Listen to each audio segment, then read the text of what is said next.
Marvelites? You are watching Marvel's Pull List, and I'm Ryan, a.k.a. Agent M. And I'm Tucker Markus. And every week, we read all the new comics that come out. We get excited. We tell you why we're so hyped on 4 issues with a topic. We're all wrapping it up together. Tucker, what are we talking about this week? The topic is transformation. Ooh. Brought to you by Tucker. Oh, that's pretty good. That's 3 T's. And we've picked 4 books that kind of hit on that idea in 4 different ways. But we're starting with the guy who is best known for transforming more than anybody. It is the Immortal Hulk, number 9.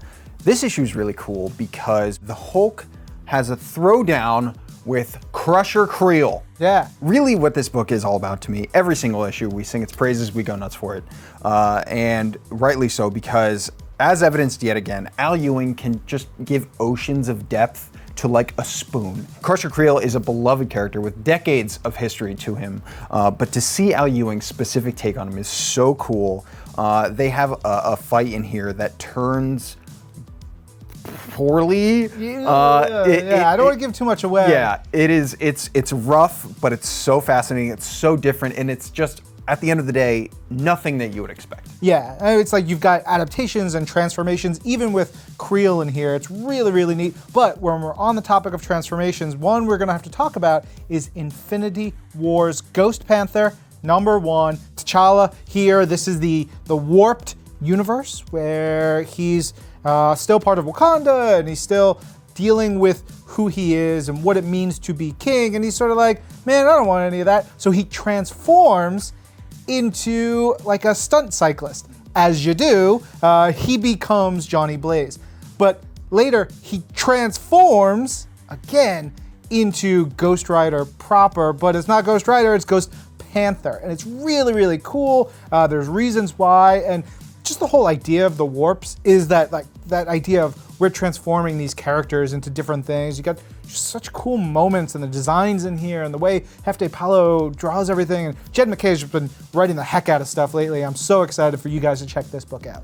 So certain characters choose to transform in their own ways. Other times the transformation is done to them, and in that way, I'm talking about West Coast Avengers number 4. And the character I'm talking about is Kate Bishop, who is transformed into like a 40-foot tall hawk person.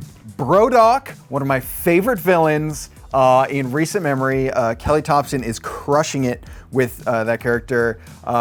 Is, scorned, and he's a jerk. And he has turned Kate into a giant hawk, kind of in some sort of weird moment of vengeance. But to see the rest of the West Coast Avengers respond and answer to that problem while also dealing with Brodok in their own way is so much fun. I mean, it's all written in Kelly's super specific voice. And at the end of this issue, there's a very special talk show appearance. West Coast Avengers just continues to crush. Yeah, and it's a really sweet, very funny book, as you were talking about. Just like Web of Venom, Carnage Born, number 1. And I'm lying, because this has no sweetness. There's hearts being ripped out viciously, violently, terrifyingly. This story actually resituates Carnage. If you've never read a story with Carnage, boom, everything you could possibly need is in here. And it's about Carnage, his death and rebirth, Cletus Cassidy, all these things transforming from one psycho killer to another psycho killer,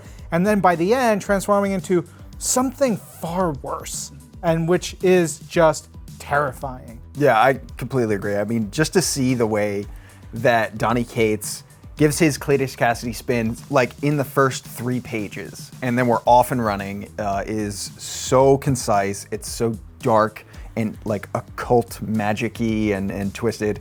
It is such an exciting beginning. Or new beginning. Yeah. Or transformation. Look at you. He's a delight. Also a delight is Marvel's The Pull List, the podcast version where you can hear us talk about all the new comics that came out this week. Check it out wherever you get your podcasts, as well as Marvel.com. We'll be back next week. I'm Ryan. And I'm Tucker. And this is Marvel, Your universe.